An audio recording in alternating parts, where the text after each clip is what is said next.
ससुराल में सब गंजे हैं। पालनपुर नाम के एक शहर में संजय और उसका परिवार साथ में रहते थे।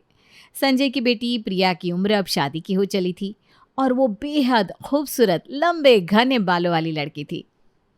बेटा प्रिया, तेरा ग्रेजुएशन पूरा हो गया, कितना टाइम हो गया, अब तेरी शादी की उम्र हो गई है। तो क्या करूं मैं? किसी लड़की के साथ भाग जाऊं और आप लोगों की नाक कटवा दूं? आखिर चाहते क्या हो आप लोग? साफ साफ बता दो। रोज रोज एक ही बात लेकर बैठ जाते हो। ये क्या कह रही हो? तुमसे बस पूछा ही तो जा रहा है, इसमें गुस्सा होने वाली कौन सी बात है?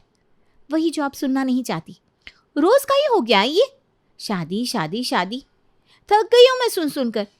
आप बोलते बोलते नहीं थकते क्या? बेटा, अपने माँ पापा का कुछ तो ख्याल कर। ऐसे कब तक घर में रहेगी? उम्र के हिसाब से बच्चों को शादी कर लेनी चाहिए, वरना आगे चलकर बहुत दिक्कतें आती है। क्या घर में रहना बहुत बड़ा गुनाह है मम्मी? बेटा, मेरी बातों को समझ। अच्छा ठीक है, मैं कुछ लड़कों की तस्वीर लेकर आई हूँ, वो देख ले बस।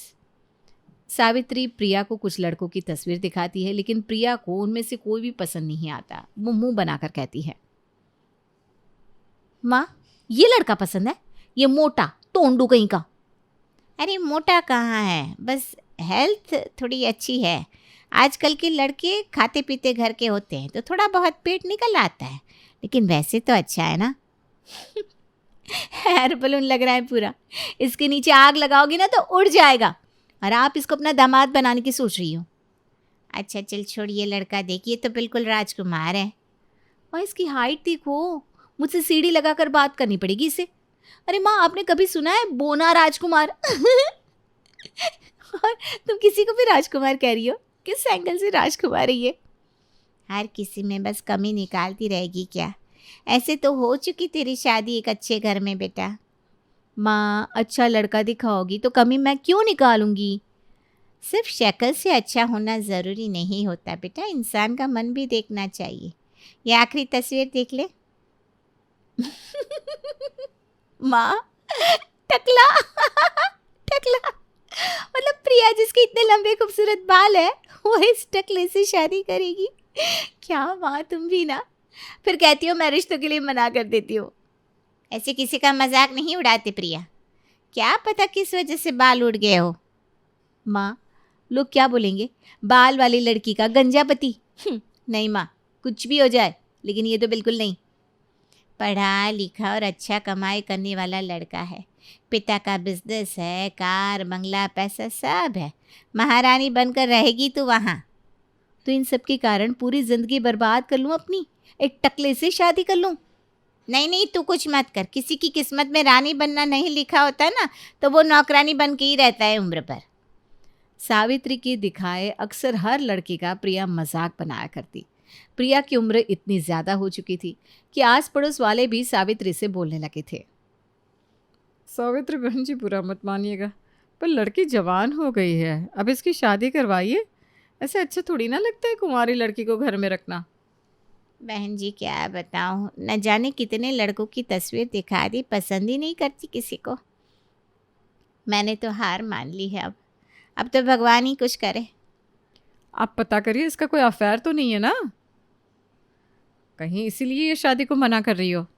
अरे नहीं ना बहन जी, दिन रात घर में बैठकर किताबें पढ़ती रहती है। हमें तो लव मैरिज से भी कोई दिक्कत नहीं है, लेकिन कोई होना भी तो चाहिए।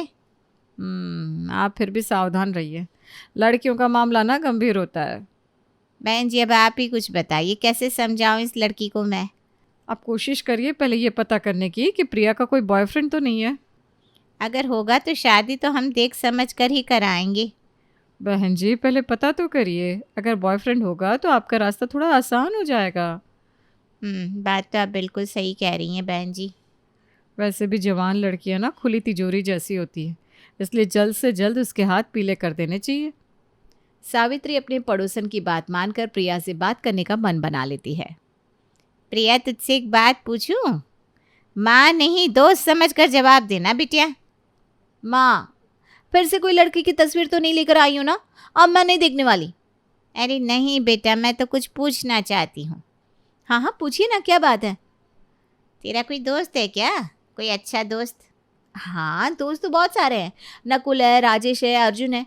क्यों, क्या हुआ? मेरे दोस्तों से आपको क्या काम है? कोई एक बता जो तुझे अच्छा लगता हो, बहुत पसंद करती हो उसे। ऐसा तो कोई भी नहीं है माँ। सीधे सीधे पूछो ना क्या बात है। देख प्रिया, तेरा कोई बॉयफ्रेंड है तो बता दे, हम तेरी शादी उसी से करवा देंगे। शादी शादी शादी, दिमाग खराब कर दिया है माँ तुमने।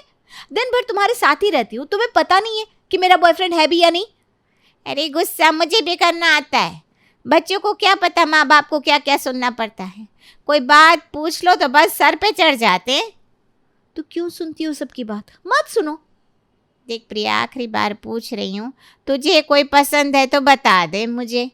नहीं, मेरा कोई बॉयफ्रेंड नहीं है और मुझे कोई पसंद नहीं है। हो गया, आप जाओ। ठीक है, फिर मैं जो भी लड़का पसंद करूँगी वो तुझे दिखाने नहीं आऊँगी, सीधे उसकी शादी तुझसे करा दूँगी। नहीं नहीं नहीं, रहने दो, उसकी कोई ज़रूरत नहीं है। मैं खुद अपने लिए कोई अच्छा लड़का ढूंढकर तुम्हें बता दूंगी। ठीक है। समय गुजरता है। प्रिया अक्सर मंदिर जाया करती थी। वहाँ उसे एक परिवार पसंद आता है। आंटी जी, एक बात कहूँ, आपके बाल ना बहुत खूबसूरत है। अरे बेटा, बहुत बहुत शुक्रिया। वैसे तुम भी बहुत खूबसूरत हो। नाम क्या है तुम्हारा? जी आंटी, प्रिया नाम है। यही पास में ही रहती हूँ, पीली कोठी में। आपका क्या नाम है? मेरा नाम गीता है। बेटा, तुम्हारे बाल इतने लंबे हैं और तुम इतनी खूबसूरत हो। शादी हो गई है तुम्हारी? नहीं ना आंटी जी, माँ तो कब से पीछे पड़ी है, पर कोई पसंद ही नहीं आता, क्या करूँ। पहले से कोई पसंद है क्या? नहीं नहीं आंटी जी, ऐसी कोई बात नहीं है। कोई ना कोई लड़का तो मिल ही जाएगा मुझे, बस अच्छी लड़की की तलाश है। बेटा, मेरे घर में भी एक लड़का है, तो मैं उसकी तस्वीर दिखाऊं? हाँ आंटी जी। ये देख, मेरा लड़का सचिन नाम है इसका। आंटी जी, बिल्कुल आपकी तरह ये भी सुंदर है। इसके बाल तो बिल्कुल आपके जैसे एकदम घने घने हैं। आपके बाल भी बहुत अच्छे हैं। हम लोग भी इसके लिए एक अच्छी लड़की देख रहे हैं, इसलिए रोज़ भगवान के पास आकर एक अच्छी बहू मांगती हूँ। अच्छा आंटी, भगवान जी ज़रूर आपकी इच्छा पूरी करेंगे। अब मैं चलती हूँ, घर जाने में देर हो जाएगी ना वरना। गीता को प्रिया पहले से पसंद थी, इसलिए कुछ वक्त गुजरने के बाद गीता और उसका परिवार प्रिया के घर पहुंच जाता है। सावित्री दरवाज़ा खोलती है। जी, आप कौन? किससे मिलना है? क्या ये प्रिया का घर है? हाँ जी हाँ जी, अंदर आइए ना, बताइए क्या हुआ। प्रिया कहाँ है? वो दिखाई नहीं दे रही। अपने कमरे में किताबें पढ़ रही होगी, अभी बुला देती हूँ। प्रिया, ज़रा नीचे आना, कोई आया है तुमसे मिलने। अपनी माँ की आवाज़ सुन प्रिया अपने कमरे से हॉल में आती है और गीता आंटी को देखकर कहती है, अरे आंटी जी, आप सब, बहुत खुशी हुई आप लोगों को यहाँ देखकर। बेटा, ये देखो, मेरा ये छोटा सा परिवार है। सचिन को तो तुम पहले ही देख चुकी हो फोटो में। ये मेरी लड़की है मोहिनी, बाहर पढ़ती है, कुछ दिनों के लिए घर आई है। और ये है अंकल जी। क्या बात है आंटी जी, आपके बाल तो ठीक है, लेकिन अंकल के बाल तो घर में सबसे अच्छे हैं। कौन सा तेल लगाते हो आप अंकल बालों में? कभी घर पर आ, तुझे बताऊंगी। वैसे तुम्हारे अंकल का नाम कमल है। माँ, मैं आपको बताना भूल गई थी। अभी कुछ दिन पहले जब मैं मंदिर गई थी ना, तो वहाँ मुझे गीता आंटी मिल गई थी। अच्छा अच्छा, बेटा बैठकर बात कर, मैं नाश्ता लेकर आती हूँ। अरे नहीं नहीं, आप नाश्ते के लिए परेशान ना हो। अगर घर में भाई साहब हो तो उन्हें भी बुला ले। अभी बुला लेती हूँ। सुनिए जी, ज़रा नीचे आएंगे? हाँ बताओ, क्या हुआ? भाई साहब, हमने आपको नीचे बुलाया है। जी बहन जी, आपकी तारीफ। भाई साहब, मैं गीता हूँ और ये मेरा परिवार है। भाई साहब, हम अपने लड़के के लिए आपकी लड़की का रिश्ता मांगने आए हैं। वो तो ठीक है, पर अगर मेरी लड़की को लड़का पसंद आएगा तभी हम ये शादी की बात कर सकेंगे। हाँ जी बिल्कुल, आप सोच समझ कर जवाब दीजिएगा, हमें कोई जल्दी नहीं है। चलिए बहन जी, मैं चलती हूँ, नमस्ते। अरे कुछ चाय पानी नाश्ता तो करती जाइए, ऐसे अच्छा नहीं लगता। फिर कभी बहन जी, मुझे तो बस आपकी लड़की पसंद आ गई, इसलिए हमने सोचा आपके घर एक बार रिश्ता लेकर आ जाए। प्रिया कमरे के अंदर से अपनी माँ को आवाज़ देती है, माँ इधर आओ, सुनो। हाँ बेटा, अभी आई। बता क्या बात है। माँ, मुझे ना ये लड़का बहुत पसंद है और इसके घर वाले भी। मैं इससे शादी करने के लिए तैयार हूँ। अरे वाह, एक बार में कैसे मान गई? अरे माँ, तुमने इन लोगों के बाल नहीं देखे क्या? कितने लंबे और घने। इससे पता चलता है कि ये लोग अपने बालों का कितना ख्याल रखते हैं। ठीक है, हमारे लिए तो ये ज़रूरी है कि तुमने शादी के लिए हाँ कर दी बस। सावित्री जाकर गीता को रोक कर कहती है, बहन जी, अब नाश्ता क्या, मुंह भी मीठा करना पड़ेगा। मेरी लड़की की तरफ से हाँ है, उसे आपका बेटा पसंद है। चलिए फिर तो शादी की जल्द से जल्द तैयारी की जाए। मीठा तो बिल्कुल खाएंगे हम, आखिर अब तो हम रिश्तेदार बन गए हैं। कुछ दिन बाद प्रिया और सचिन की शादी खुशी खुशी हो जाती है। प्रिया सचिन से शादी करके बहुत खुश थी।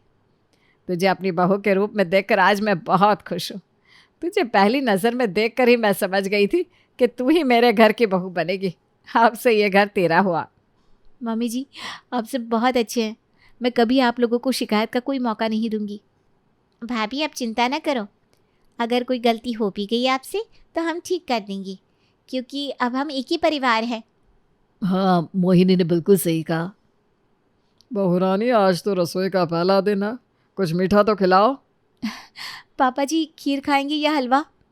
हलवा तो सचिन को बहुत पसंद है और खीर तेरे पापा जी को। ठीक है, मैं दोनों ही बना देती हूँ। चल, मैं तेरी रसोई में मदद करा देती हूँ। नहीं नहीं मम्मी जी, अब आप आराम करेंगी, घर के सारे काम मैं खुद करूँगी। बहू, सुबह से शाम तक रसोई में लगी रहोगी तो थक जाओगी।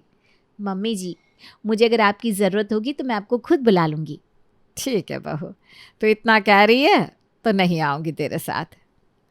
प्रिया के ससुराल में सब कुछ ठीक चल रहा था, पर हर रोज़ प्रिया के सास, ससुर और उसका पति 1 घंटे के लिए घर से बाहर जाया करते। प्रिया के कहने पर भी उसे साथ नहीं ले जाते। माँ जल्दी चलो ना, पहले हम काफ़ी लेट हैं। हाँ बेटा, बस अभी आए। तुम्हारा तो ये हर बार का है, जब तुम्हें पता है कि हर रोज़ जाना है तो जल्दी कर लिया करो ना थोड़ा। ये सब प्रिया भी किचन में सुन लेती है और उनके पास आकर कहती है, मम्मी जी आप लोग रोज़ रोज़ कहाँ जाते हो? पास ही में एक मंदिर है, वहाँ पर हम सत्संग सुनते हैं, बहुत ही अच्छा सत्संग होता है। ठीक है मम्मी जी, तो इस बार मैं भी साथ चलूँगी। मैंने सारा काम भी कर लिया है, बस 2 मिनट दीजिए, मैं अब भी तैयार होकर आती हूँ। नहीं नहीं बेटा, तुम नई बहू हो, तुम्हें नज़र लग जाएगी।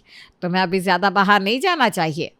नहीं मम्मी जी, आज मुझे भी आना है आप लोगों के साथ, मैं अभी आई बस। गीता प्रिया की जिद की वजह से उसे अपने साथ ले जाती है। अचानक से तूफान के कारण रास्ते में एक पेड़ गिर जाता है। सभी कार से उतरकर पेड़ हटाने की कोशिश करते हैं। सचिन जी संभाल कर, पापा जी को कहीं लग ना जाए। ठीक है प्रिया, तुम, माँ और मोहिनी साइड में खड़े हो जाओ। जी।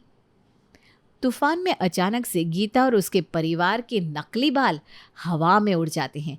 प्रिया ये देखकर हैरान होकर रोने लगती है और बिना कुछ बोले सब घर वापस आ जाते हैं। हे भगवान, किसी को मुंह दिखाने के लायक नहीं रही, मेरा तो पूरा ससुराल ही गंजा है। आप लोगों ने इतना बड़ा झूठ आखिर बोला क्यों? अरे बहू, रोना बंद करो, शांति से बैठ जाओ। नहीं, मैं तुम लोगों के साथ नहीं रह सकती, मेरा तो ससुराल ही गंजा है, मुझे डिवोर्स चाहिए, मैं ऐसे गंजे परिवार के साथ नहीं रह सकती हूँ। प्रिया, बालों के लिए तुम हम सबसे दूर होना चाहती हो? तुम भूल गई हो क्या कि हम लोग तुम्हें कितना प्यार करते हैं? कम से कम उस प्यार के वास्ते थोड़ा सोच लो। हाँ, क्योंकि इतनी सुंदर लड़की जिसके बाल इतने रेशमी है, वो गंजों के परिवार में नहीं रह सकती। मेरी कितनी बेइज्जती होगी। अब क्या बोलूं मैं सबको कि मेरा पति, सास, ससुर सब गंजे हैं, मैं एक गंजे ससुराल में रहती हूँ। बहू ऐसे मत बोल, हम तुझे धोखा नहीं देना चाहते थे। तू और तेरे बाल इतने सुंदर थे, हम तो यही देखकर खुश थे कि घर में कम से कम तुम्हारे बाल तो असली है। हाँ, इसीलिए धोखा दे दिया। आप लोगों ने मेरी शादी धोखे से करवाई है, इसलिए मैं आपको कभी माफ नहीं कर सकती। नहीं नहीं बहू, हमने सोचा कि तू अगर हमारे घर आएगी तो हम तेरे बाल देखकर खुश हो जाएंगे। हमारे ना सही हमारी बहू के तो बाल है। हमारी इच्छा कभी भी तुम्हें धोखा देने की नहीं थी। मुझे कुछ नहीं पता, मैं अब इस घर में और नहीं रहना चाहती। ठीक है, आज रात भर फिर से सोच लेना बहू, उसके बाद तेरा जो भी फैसला होगा हमें मंजूर है। हम तुम्हारे साथ ज़बरदस्ती नहीं करेंगे, जो तुम्हें ठीक लगे वही करना। सबको दुखी देखकर और अपने भाई को रोता देखकर सचिन की बहन मोहिनी प्रिया को अपने पास बुलाकर कहती है, भाभी मुझे आपको कुछ बताना है। इतने छोट के बाद और कुछ बचा है क्या? तुम मुझसे कोई उम्मीद मत करना, मैं तुम्हारी किसी भी बात में आकर यहाँ रुक जाऊंगी। भाभी मैं आपको वो बताऊंगी जो हुआ था, आप बस सुन तो लो। आपको यकीन करना है तो करना, वरना आपकी जो मर्जी होगी, हम सभी को मंजूर है। ठीक है, बताओ क्या कहना है। भाभी, जब मैं बाहर पढ़ती थी तब मैंने कोई शैम्पू यूज़ कर लिया था जिससे मेरे सारे बाल झड़ने लगे और मैं गंजी हो गई। और वही शैम्पू अपने घर वालों को भी लाकर दे दिया था? नहीं भाभी, जब मैं गंजी हो गई थी तो मैंने सुसाइड करने की कोशिश करी थी।